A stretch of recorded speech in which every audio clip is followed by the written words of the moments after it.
Buenas tardes. Y vamos a hacer un poco rápido el tema porque ya la hora nos ha avanzado un poco y ya está el siguiente ponente. Inicialmente vamos a hacer una breve recordatorio sobre el origen de las gonadas para posteriormente enfocarnos a las alteraciones. En primer lugar, para el desarrollo de la diferenciación sexual normal hay una serie de pasos. Cuando se altera cualquiera de ellos va a haber una alteración en la diferenciación sexual. Primero tiene que establecerse el sexo cromosómico en la fertilización, que no es el determinante. Se tiene que unir un cromosoma X con un Y para un varón y un 2X para la mujer, pero vamos a ver que hay unas condiciones que mujeres fenotípicamente son XY y varones fenotípicamente pueden ser XX. O sea, no es el determinante el sexo cromosómico, pero es uno de los pasos importantes. La siguiente. Luego que se juntan los gametos, va a haber un periodo indiferenciado en el cual uno no puede saber si esa gonada va a ir a determinado sexo, entonces le llamamos periodo indiferenciado, que a partir de ahí se va a originar hacia testículos u ovarios. ¿Así? Y posteriormente los conductos internos, que inicialmente son tanto conducto de Wolff y conducto de Müller para ambos sexos, posteriormente tiene que diferenciarse cada uno de ellos hacia el masculino o el femenino. Cuando hay la concordancia de todo esto, vamos a llevar a un individuo fenotípicamente con todas las características normales, y cualquier alteración en la cual cualquiera de los pasos va a dar una alteración en el desarrollo gonadal. Entonces acá vemos en la parte superior el mesodermo intermedio, donde se va a originar la gonada. Se forma una gonada bipotencial, pero esto es por la presencia de determinados genes. El gen supresor de tumor de Wills, WT1, el SF1, factor de expresión tipo 1 y otros genes más van a hacer que este mesodermo intermedio se diferencie de una gonada indiferenciada. Y esta gonada bipotencial indiferenciada a su vez va a ser sometido por otros genes para diferenciarse hacia el ovario o hacia testículos. La alteración de cualquiera de estos genes va a interrumpir esos pasos normales. Y una vez que se desarrollan los testículos, tienes Sertoli y células de Leydig, que también están determinados por determinados genes, y a partir de ahí se van a diferenciar los genitales internos masculinos o los genitales externos masculinos. La ausencia de producción hormonal por los testículos, la ausencia de testosterona y la ausencia de hormona antimileriana va a hacer que esta gonada se diferencie hacia ovario y se van a diferenciar los conductos que dependen del ovario. ¿Así? Entonces acá tenemos en el lado izquierdo el mesodermo intermedio, y por el lado superior la flecha que viene para la parte de arriba van a derivarse los derivados del conducto de Müller, por la parte de abajo los derivados del conducto de Wolff. ¿Así? Y vemos que en la parte superior puede haber deficiencia de algunos genes que van a dar lugar a genesia mülleriana. ¿Sigue? Y por la parte intermedia también una serie de genes que van a hacer que esta gonada se desarrolle dentro de la cresta gonadal. ¿Pase? Una serie de fases. Y la alteración en estos genes, me disculpo que no puedo auxiliar con el puntero por la alteración de estos genes en la parte intermedia, la deficiencia del factor heterogénico tipo 1 va a dar agenesia gonadal y adrenal. Entonces nosotros podemos tener un individuo que tiene deficiencia del factor heterogénico tipo 1 que cuando nace sin gonadas y sin glándula adrenal, porque ambas están determinadas para su desarrollo por un determinado gen. Y por otra parte, por la parte inferior, tenemos la deficiencia del tumor, el supresor del tumor de Wills, que al haber deficiencia de este gen, vamos a tener una agenesia renal y agenesia gonadal. Entonces, si nosotros encontramos un individuo recién nacido que tenga agenesia renal y agenesia gonadal, entonces ya pensamos que el problema ha sido alguna deficiencia de un gen muy temprano que es el WT1. ¿Pase? Y una vez que se desarrolla la gonada, ya comienza la diferenciación, puede haber alteración del SRY, del SOX9, otros genes, que nos va a dar la agenesia gonadal pura, que es una alteración en el desarrollo gonadal. ¿Pase? Entonces, todos los pasos para el desarrollo normal están determinados por la presencia de determinado gen. Son muchos genes, la alteración de un gen va a interrumpir todo este proceso normal. Y cuando se desarrolla la gonada bipotencial, se van a desarrollar los conductos Wolff y conductos de Müller. El conducto de Wolff va a ser estimulado por la presencia de testosterona y los conductos de Müller van a ser regresionados por la hormona antimülleriana. Entonces tenemos un testículo que produce testosterona, va a estimular el conducto de Wolff y produce hormona antimülleriana, lo cual va a regresionar el conducto de Müller. Entonces el conducto de Wolff va a desarrollar los genitales internos masculinos. La ausencia de testosterona va a hacer que se atrofie el conducto de Wolff. Y la ausencia de hormona antimülleriana va a hacer que progrese el conducto de Müller y esto va a dar origen a los genitales internos femeninos. Simplemente la presencia o ausencia de determinado gen, determinada hormona, va a hacer que una gonada indiferenciada se desarrolle hacia el sexo masculino o hacia el sexo femenino. ¿Así? Acá vemos en el lado izquierdo tanto conducto de Wolff como conductos de Müller. En el lado derecho de ustedes ya se atrofia el conducto de Wolff y conducto de Müller va a desarrollar los útero, trompas de falopio y tercio superior de vagina. ¿Así? Entonces los genitales externos también sufren el mismo proceso que los genitales internos. Los genitales externos se requiere la presencia de testosterona, que esto va a reducirse por la 5-alfa reductasa y va a formar dihidrotestosterona. Y la dihidrotestosterona va a masculinizar los genitales externos. La ausencia de dihidrotestosterona va a hacer que estos genitales externos sean femeninos. ¿Así? Acá vemos genitales externos inicialmente indiferenciados y posteriormente comienzan a diferenciarse por la presencia de las hormonas. Los dos se derivan de las mismas estructuras, simplemente la presencia de una hormona que desarrolla masculino o es el femenino. ¿Así? Y acá se ve la parte superior, una gonada indiferenciada, sexo femenino y el sexo masculino en el lado derecho, por la presencia de dihidrotestosterona. Entonces ya estamos viendo que nosotros tenemos un individuo que nace con deficiencia de 5-alfa reductasa, que no va a tener dihidrotestosterona, no va a dar una forma de alteración de la diferenciación sexual, porque no se van a diferenciar los genitales externos. ¿Así? Y también recordar el desarrollo de la hipófisis. Ustedes saben, la hipófisis tiene dos partes, la hipófisis y la neurohipófisis. La hipófisis anterior se va a originar del techo de la boca, de lo que se denomina la bolsa de Rath. A partir de allí va a elevarse hacia la sección superior para unirse con la neurohipófisis, que ya está diferenciándose. A partir de acá se diferencia de la bolsa de Rath, que se une, y los restos que quedan de la bolsa de Rath van a dar lugar a un tumor que es el craniofaringioma. Entonces, la formación embriológica de la adenohipófisis pueden quedar restos y eso dar origen al tumor craniofaringioma, que es un tumor frecuente en niños. Así. Y también recordar que cuando hablamos de eje gonadal, esto comienza con GnRH. Pero la GnRH, que nosotros sabemos que está en el hipotálamo, no se origina en el hipotálamo. Las neuronas de GnRH se van a originar en la placoda olfatoria, en la parte posterior de las fosas nasales. Ahí se originan las neuronas de GnRH y estas van a ascender, van a subir, van a atravesar la lámina criboides, van a seguir el trayecto del nervio olfatorio y se van a localizar en el hipotálamo. Pero ¿por qué es importante esto? ¿Qué pasa si estas neuronas no migran? Y esto nos da el síndrome de Kalman, que vamos a ver una forma de hipogonadismo hipogonadotrófico en la cual las neuronas de GnRH no han migrado hay ausencia de nervio olfatorio, entonces no tienen una guía, se quedan, se degeneran, no llegan al hipotálamo y nos dan el síndrome de Kalman. ¿Pase? Entonces GnRH, que es donde comienza el eje gonadal, es un decapéptida que tiene una secreción pulsátil, y hay un centro cíclico y hay un centro tónico para liberar en forma sostenida o impulsos. Pase.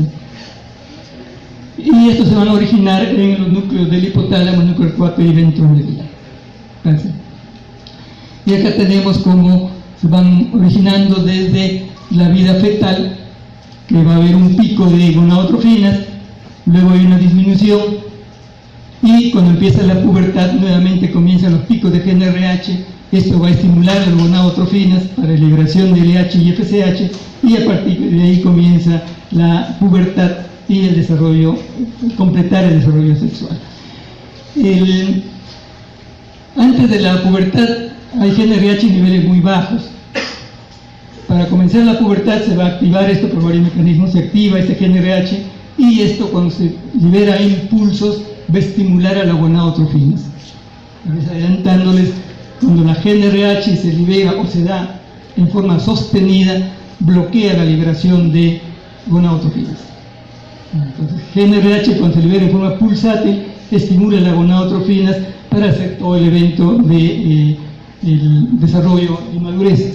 Cuando GnRH se da en forma sostenida, se bloquea la liberación de gonadotrofinas, y esto lo empleamos en el tratamiento, por ejemplo, de pubertad precoz, que damos GnRH en forma sostenida, bloqueamos las gonadotrofinas y de alguna manera detenemos la pubertad precoz. Gracias.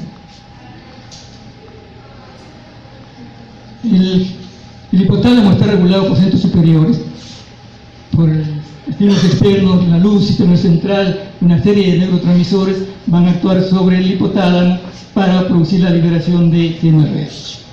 GnRH a su vez va a ir a la hipófisis para estimular las gonadotrofinas para la liberación de LH y FSH. Pasa. Entonces vamos a hablar brevemente sobre la gonada femenina,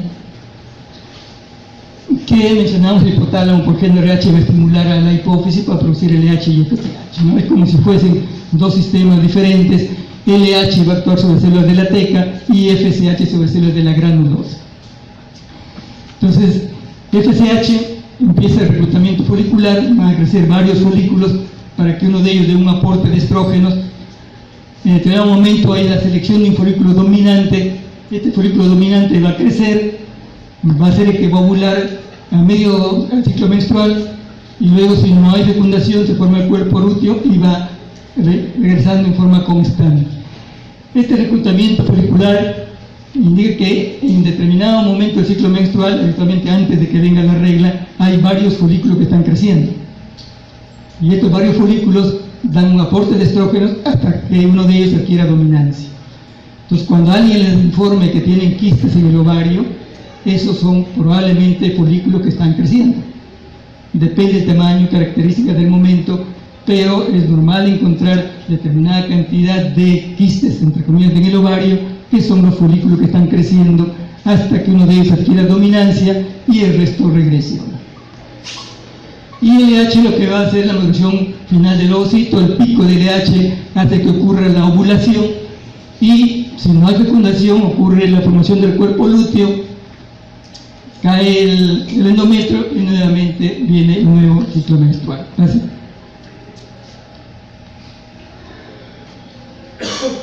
En la mujer hay un feedback positivo y un feedback negativo. El feedback negativo todos lo conocemos, aumenta una hormona, produce otra y este le va a inhibir.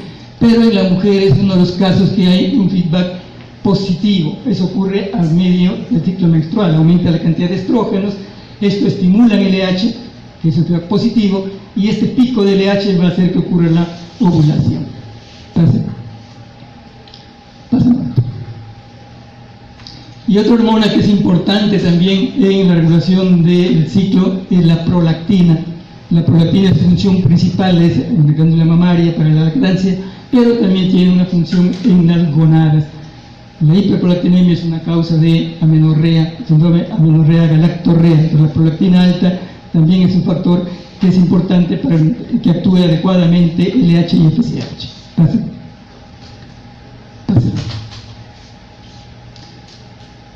Entonces, hay muchas causas de hiperprolactinemia. Simplemente referirles que la principal causa de hiperprolactinemia son medicamentos. Siempre hay que buscar historia de medicamento, que es la principal causa de hiperprolactinemia. La prolactina, de acuerdo a los niveles séricos, uno puede sospechar cuál puede ser la causa. Entonces, la hiperprolactinemia puede encontrarse en ovario poliquístico, puede dar infertilidad, puede dar amenorrea, puede dar oligomenorrea. Cualquier alteración del trastorno menstrual puede ser causada por una hiperprolactinemia. Gracias.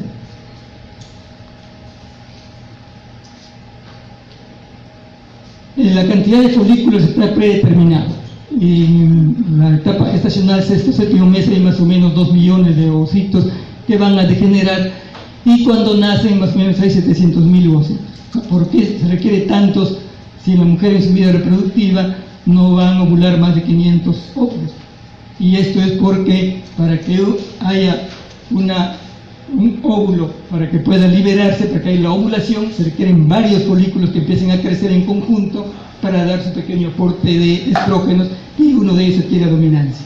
Por eso se requiere tanta cantidad de ovocitos, porque en cada ciclo menstrual va a haber una cantidad de ovocitos que se van a degenerar. Gracias.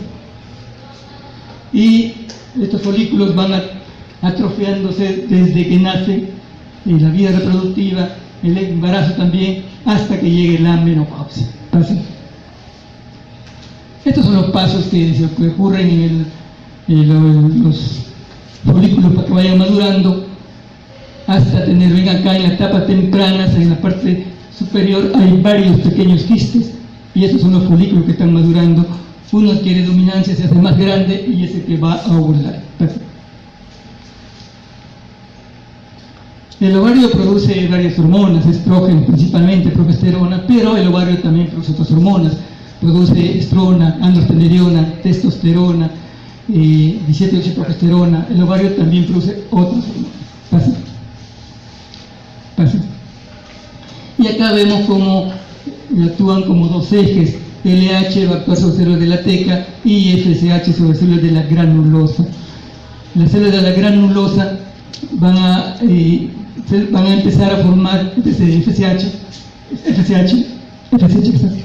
va a empezar a formar la esteroidogénesis, y las células de la teca LH van a ser los encargados de producir los andrógenos. O sea, hay un contacto entre ellos. Entonces, cuando hay, por ejemplo, síndrome de hipertecosis, causa mucho nivel de andrógenos, porque la teca es la encargada de producir los andrógenos y las células de la granulosa van a producir los estrógenos. Gracias.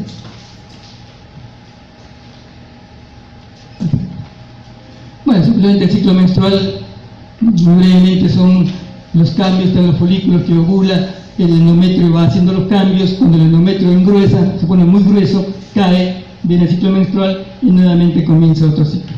Gracias. Gracias. Esos son los cambios que hay en los folículos, digamos.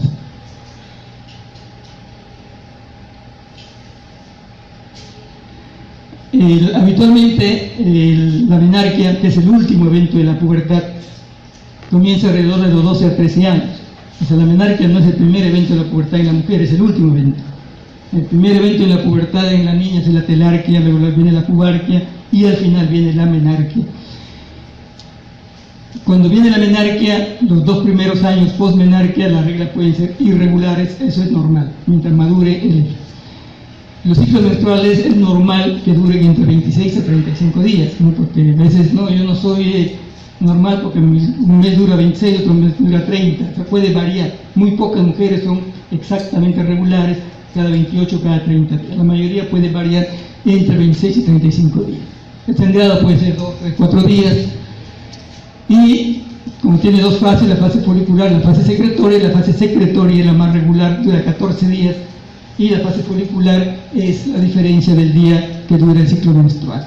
Gracias. Y algunos términos, menopausia es la última regla. Entonces, menopausia no son los cambios que hay, sino menopausia significa la última regla. Y eso lo sabemos luego de un año que la mujer tiene sin regla, podemos decir, la menopausia fue hace un año. Pero hay toda una serie de cambios alrededor de la menopausia, que son la perimenopausia o el síndrome climatérico, es una serie de cambios que se dan, ciclos irregulares. Inicialmente podemos saber que la mujer está en la perimenopausia y ya están los cambios en relación a la menopausia cuando comienza a aumentar FSH. FSH es el marcador más sensible para detectar si la mujer está en la etapa de la perimenopausia. Y habitualmente estos cambios se dan 5 o 10 años antes de la menopausia, con los síntomas vasomotores, bochornos, etcétera, que son los síntomas del climaterio. Gracias. Entonces, menopausia es la disfunción ovárica por más de 12 meses, mayor aumento de FSH. Gracias.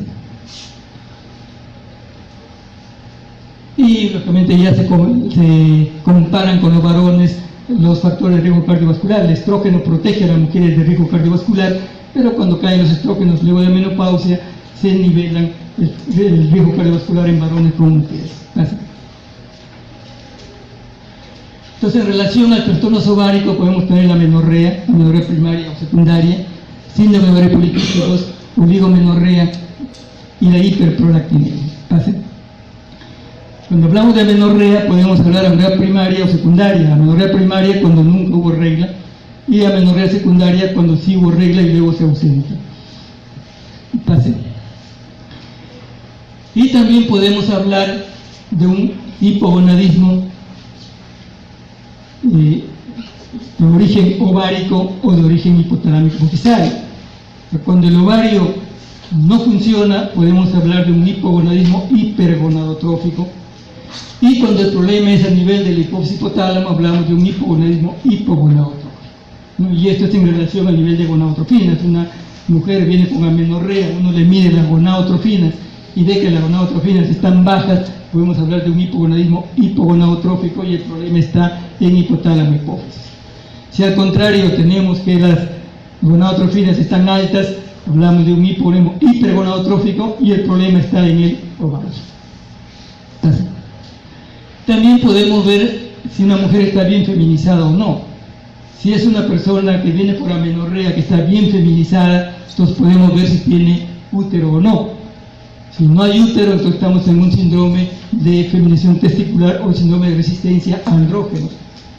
Son varones XY que no tienen receptores para testosterona, tienen testículo, produce testosterona, pero al no tener receptores para testosterona, esta testosterona se va a aromatizar, se va a convertir en estrógeno, por lo que se va a feminizar, van a ser completamente mujeres fenotípicamente, pero no reglan porque no tienen útero, y son XY, es síndrome de feminización testicular. O otra causa, si son XX, puede tener agenesia mülleriana, no formó conducto de Müller, no tiene útero, son mujeres bien feminizadas, pero tienen amenorrea primaria. O tienen características de poco desarrollo sexual. Son mujeres que vienen a consulta que no han desarrollado completamente los caracteres sexuales, y acá podemos pensar en un síndrome de Turner, en una serie de alteraciones a nivel del ovario hipotálamo que habría que buscar cuál es la causa. ¿Pase?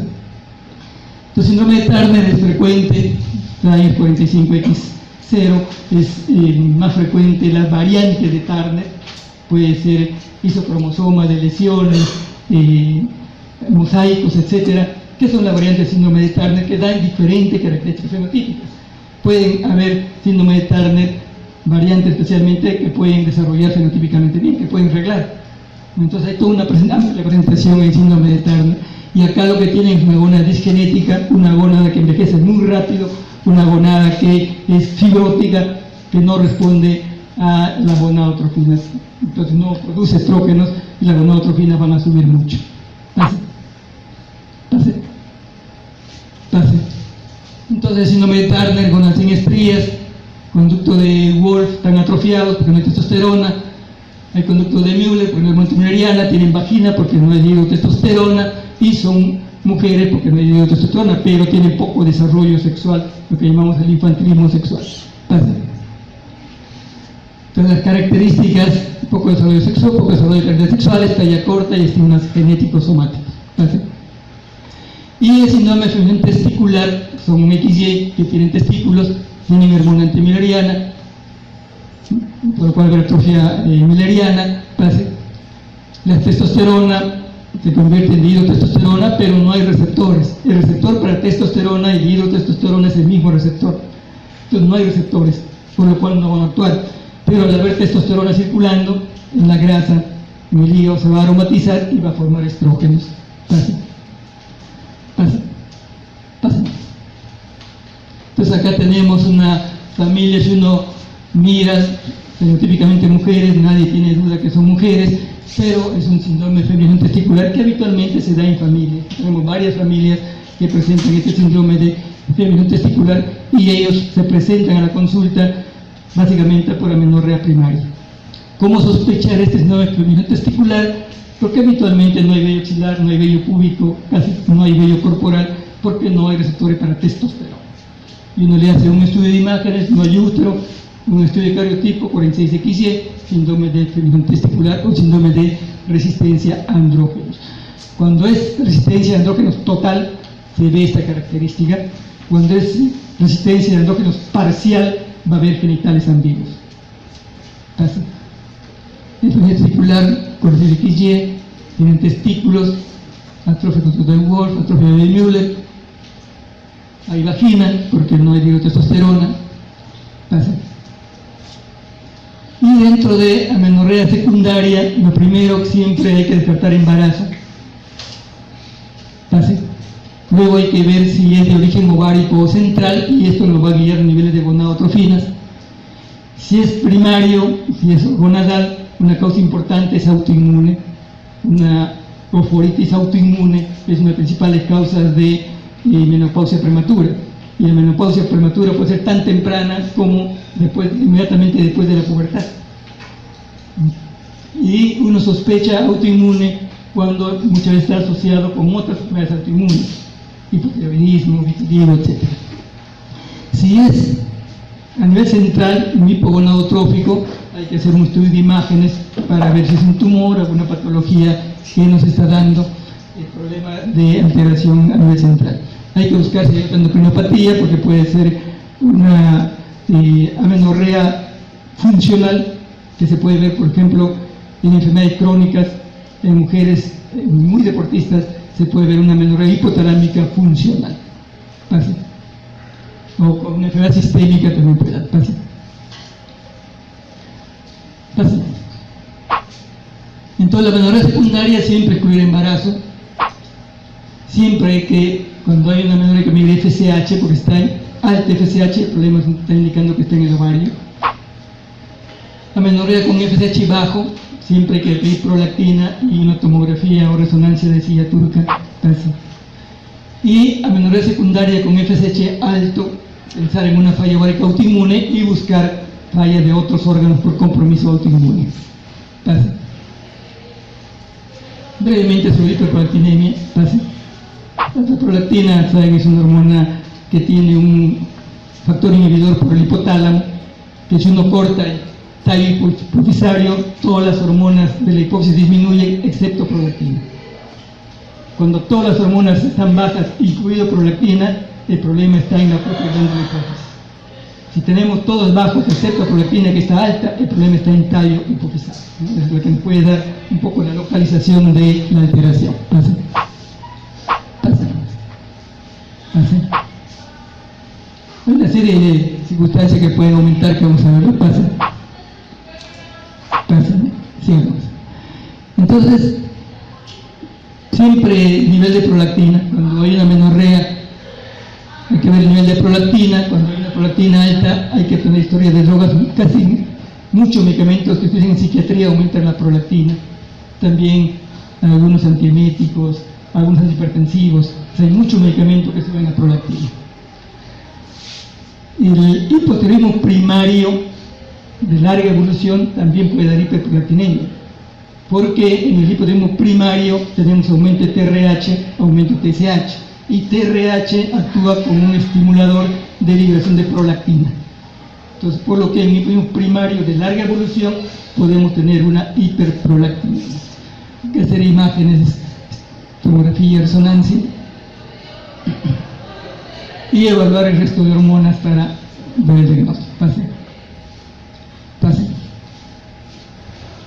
Sí, hasta que termine. Entonces, el nivel de prolactina nos puede orientar. El nivel de prolactina normal es hasta 25. Si tenemos una prolactina menos de 100, es poco probable que sea causa tumoral. Hay que buscar otras causas. Si es una prolactina habitualmente encima de 200, eso debe ser un prolactinoma.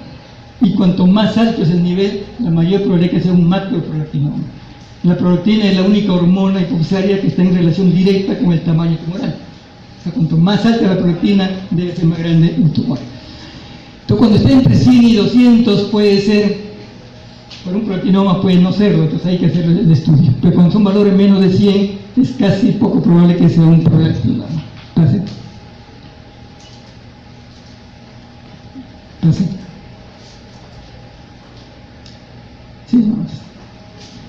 Y brevemente sobre el síndrome de ovario poliquístico, que es la alteración menstrual más frecuente en jóvenes. El síndrome de ovario poliquístico se da desde la menarquia. Cuando hablamos de síndrome de ovario poliquístico primario, esto ocurre desde la menarquia. Esto no se presenta a los 20 años, 30 años. Es una alteración de las reglas desde la menarquia. La principal causa síndrome de ovario poliquístico es en mujer que tiene oligoamenorrea desde la menarquia. Y otra causa menos frecuente, la hiperplasia adrenal congénita tardía, ¿no? Básicamente son las causas de una oligoamenorrea desde la menarquia. Entonces, el ovario poliquístico es frecuente, ven la prevalencia 6 a 10%, es causa más frecuente de hiperandrogenismo e hirsutismo, y una de las principales causas básicamente de oligoamenorrea. Lo que hay que diferenciar es hipertricosis, hirsutismo y virilización. Hipertricosis es vello no hormonal, es el lanugo, es el vello que presentan las mujeres en antebrazos, en piernas, en la espalda, muy delgaditos, muy finos. Eso habitualmente es hipertricosis, eso no requiere estudio, eso no es hormonal. Hirsutismo sí es hormonal, es cuando se presenta el vello en mujeres en zonas androgénicas. Esto es en las zonas donde los varones tenemos pelo, bigote, barba, pecho, brazos, espalda, el cara interna de muslos. Esas son zonas androgénicas.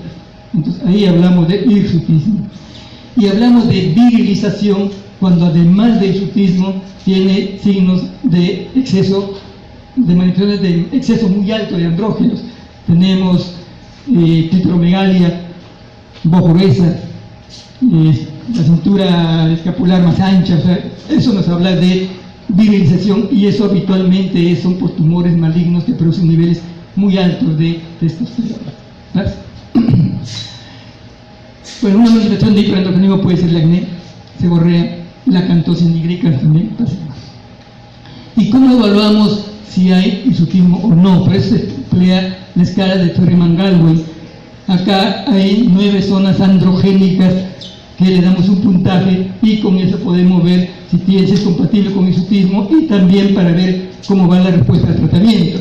Tenemos la parte del labio superior, la barbilla, la región pectoral, supraumbilical, linfoumbilical, brazos, cara interna de muslos, espalda y región lumbosacra. Cada uno tiene un puntaje de 1 a 4. Si tiene un puntaje menos de 8, no hay hirsutismo. De 8 a 11 leve, 12 a 19 moderado y más de 19 severo. Y esto también nos sirve para ver la respuesta al tratamiento. Porque yo comienzo con un Ferryman de 30, les doy un tratamiento y tengo que ir evaluando si hay buena respuesta o no. Entonces, este es el índice para ver el hiperandrogenismo, el hirsutismo, índice Ferryman-Gallwey. Y también puede haber la alopecia androgénica en la zona de caída de cabello, que es por andrógenos. ¿Cómo hacemos el diagnóstico del síndrome de ovario poliquístico? Hay básicamente 3 criterios mayores. Es un síndrome de anovulación crónica, o sea, no hay ovulación, eso nos da oligoamenorrea. Los otros signos de hiperandrogenemia y o hiperandrogenismo, ¿cuál es la diferencia? Hiperandrogenemia es cuando están los andrógenos elevados en sangre sin manifestaciones clínicas. Hiperandrogenismo sí hay manifestaciones clínicas, ¿no? Cualquiera de ellos. Y los otros criterios son características ecográficas. Con 2 de estas características uno hace el diagnóstico de síndrome de ovario poliquístico. Pero hay que tener cuidado de las características ecográficas, porque a todas le ponen ovario poliquístico cuando informan una ecografía. Y lo que tienen que ver primero es el volumen ovárico, que tiene que estar aumentado, tiene que haber más de 10, incluso más de 20 quistes menores de 10 milímetros, tiene que estar el estroma aumentado.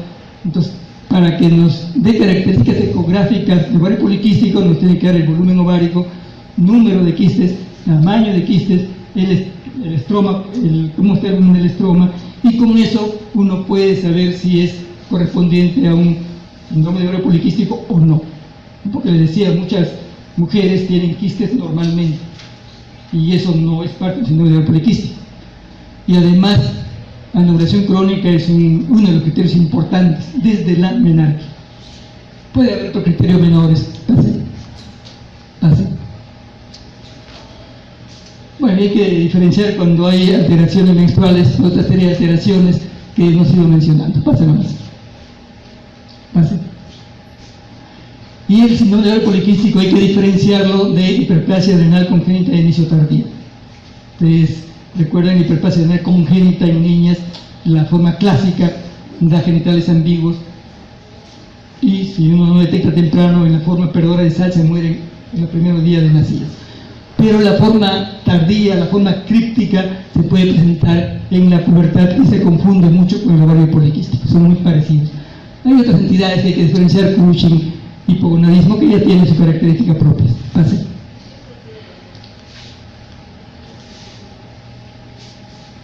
Acá, básicamente, remarcar que si bien en la población general un porcentaje pueden tener oligomenorrea, en mujeres atletas de alta competencia pueden tener hasta un 50% oligomenorrea, y hay también lo que se llama la menorrea funcional hipotalámica, que se puede ver en atletas de alto rendimiento. O sea, aparecen las reglas y es muy difícil alguna vez que se recuperen, por más que dejen de entrenar, que ganen peso, es difícil que algunas mujeres puedan recuperar. Entonces, en mujeres atletas se ve oligomenorrea, amenorrea, retraso de la menarquia. Uno es por pérdida de la grasa, porque la grasa es un órgano endocrino, y el otro es por el estrés intenso que altera a nivel hipotalámico. Pase nomás, que es lo mismo. Entonces, la mujer atleta se puede ver irregularidad menstrual, desorden alimenticio y osteoporosis prematura porque no hay niveles adecuados de estrógeno. Pase. Y brevemente sobre gonada masculina. Pase. Igual también acá podemos ver como dos ejes, un eje LH, células de Sertoli, testosterona, y otro FSH, inhibina, y FSH, células intersticiales e inhibina, ¿no? Como dos ejes se puede ver también en el testículo. Pase. O sea, los testículos básicamente su función es producir espermatozoide y testosterona, pero los testículos también producen otras hormonas, produce estrógenos, testosterona, produce otras hormonas. Entonces acá vemos las células de Leydig, están en este nivel, y las células de Sertoli, que son estas que están acá, esas grandes, que van a formar una barrera hematotesticular. La barrera hematotesticular está dada por las células de Sertoli. Acá están las células de mioides y células de Leydig. Hay una comunicación entre la parte de células de Leydig con las células de Sertoli. Las células de Sertoli se donde sostengan, están las espermatogonias, y se va a crear un ambiente en el testículo muy rico en testosterona. La testosterona que se produce ahí pasa a células de Sertoli, y ese ambiente rico en testosterona va a permitir que las espermatogonias puedan evolucionar hacia los espermatozoides. Pase nomás. Sí. Entonces, las células de Leydig van a actuar por estímulo de LH para formar la testosterona, y la testosterona tiene un efecto muy amplio sobre una serie de aspectos en el comportamiento, en la hematopoiesis, etcétera, efectos por la testosterona, y su efecto va a ser mediado a través de la dihidrotestosterona por la 5-alfa reductasa. Pase. Entonces, la testosterona a nivel fetal es alto por niveles de gonadotrofina coriónica, produce niveles muy altos. Eso va a permitir el adecuado desarrollo de los genitales. Luego disminuye hasta que viene la pubertad y comienza a subir la testosterona. Y a partir de determinada edad, aproximadamente 60 años, comienza a disminuir los niveles de testosterona, pero no llegan a una disminución dramática como en la mujer con la menopausia, sino es una disminución progresiva que se da en el largo de las décadas. Pase. Y las células de Sertoli, que producen también una serie de sustancias, dentro de ellas la inhibina para ejercer el feedback negativo, y producen una proteína que se llama la proteína ABP, la proteína ligadora de andrógenos, para crear un ambiente rico en testosterona para formar la espermatogénesis. Pase. La testosterona en la sangre viaja libre y viaja unido a proteínas. Casi 50% va unido a la globina ligadores trisexuales, y el otro 50% aproximadamente es la que es biodisponible. La testosterona libre es un porcentaje muy pequeño, como es hormona que no puede viajar por la sangre, es hidrofóbica, pues tiene que viajar unido a proteínas. Por lo que puede haber situaciones que disminuyen estas proteínas transportadoras o las aumentan. Por ejemplo, puede haber disminución de globulina de ligadores trisexuales, por lo que va a disminuir la testosterona total. Por ejemplo, en obesidad, en síndrome nefrótico, hipotiroidismo, esteroides disminuyen la globulina transportadora, y otras situaciones que aumentan la globulina ligadora. Por ejemplo, el envejecimiento. Entonces, cuando se ve en el envejecimiento, la testosterona total disminuye muy poco, porque aumenta la proteína transportadora, pero la testosterona libre sí disminuye más. Y esa es la diferencia que hay en el envejecimiento, que hay mayor disminución de testosterona libre. ¿Pase? Igual también en la mujer tenemos el hipogonadismo hipogonadotrófico y el hipergonadotrófico. Y todo es hipogonadismo, síndrome clínico que resulta de la falla de testículos para producir niveles adecuados de testosterona y el número normal de espermatozoides, por alteración del eje de hipotálamo hipofisario o a nivel testicular gonadal. Cuando está afectado el testículo, tenemos un hipogonadismo hipergonadotrófico o hipogonadismo primario. Gracias. Y lo que hay que diferenciar y reconocer es el eunucoidismo. ¿Qué cosa es el eunucoidismo? No es un síndrome, es unas características muy particulares que nos hablan de una falta de hormona prepuberal. La testosterona, cuando se produce en la pubertad, hace que se suelden los cartílagos de crecimiento, pues en la pubertad uno da un estirón y se sueldan los cartílagos. Si no hay testosterona, no se van a soldar los cartílagos. Entonces uno va a seguir creciendo más tiempo y eso va a hacer que los huesos largos sean más grandes. Entonces la proporción normal de un individuo es segmento inferior con segmento superior más o menos es igual, equivalente a 1. Y segmento inferior es de la parte superior de la síntesis del pubis al suelo.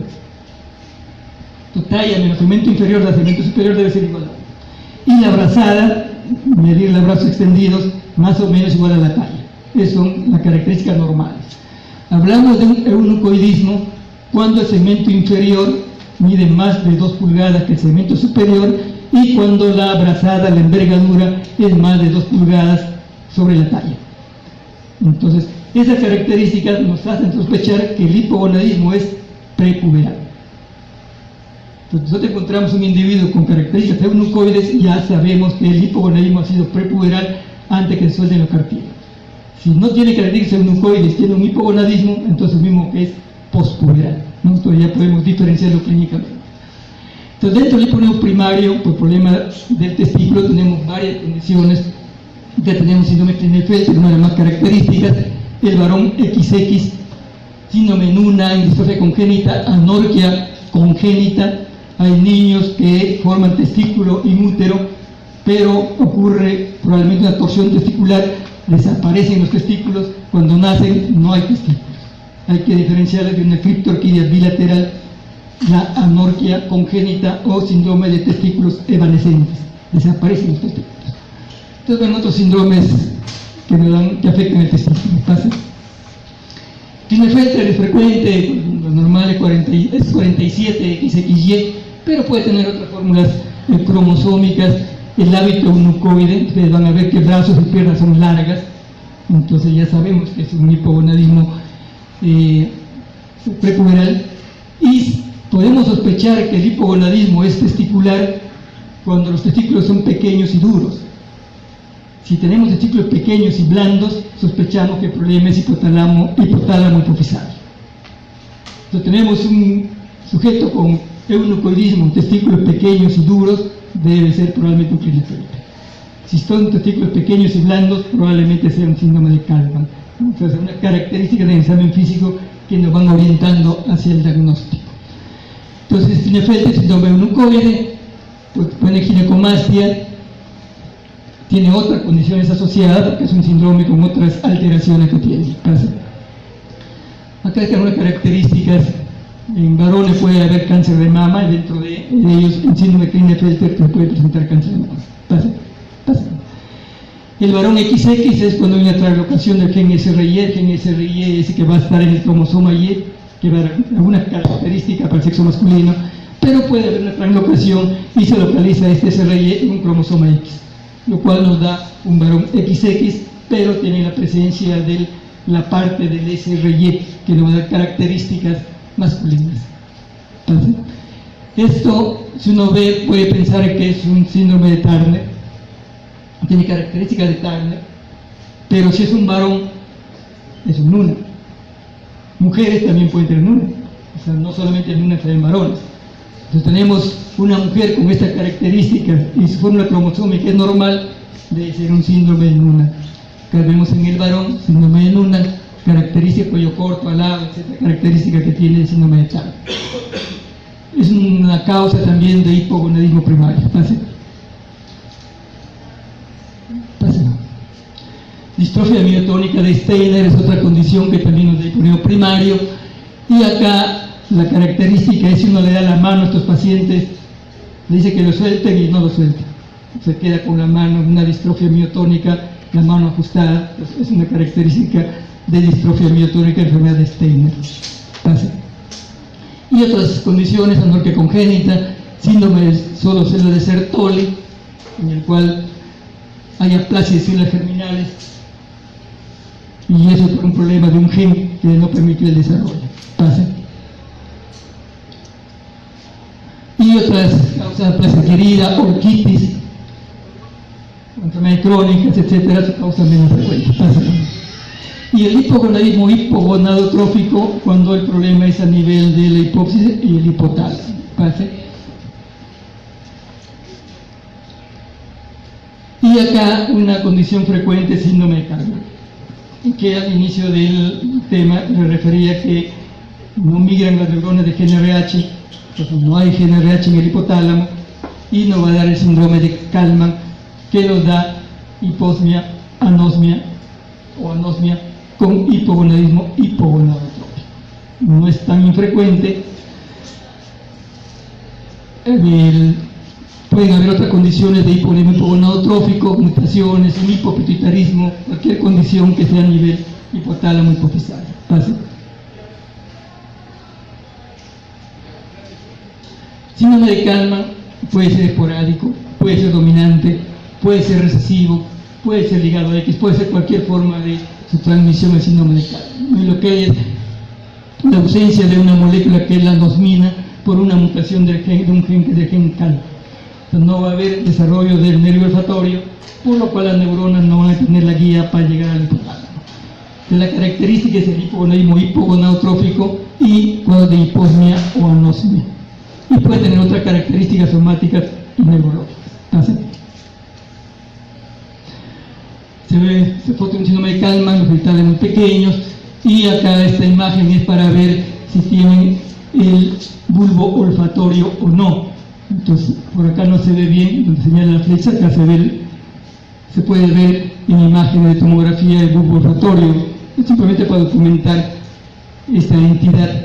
Pero básicamente un paciente con un hipogonadismo hipogonadotrófico, con hiposmia o anosmia, es un síndrome de Kallmann. Es deficiencia aislada de gonadotrofinas. Puede haber otras entidades, por ejemplo el síndrome del eunuco fértil. Hay deficiencia aislada de LH, no hay el gen para que se forme LH, no se forme LH. O puede haber deficiencia aislada de FSH, también por alteración de un gen. O sea, cualquier gen que se altere va a interrumpir toda la cascada que sigue posterior.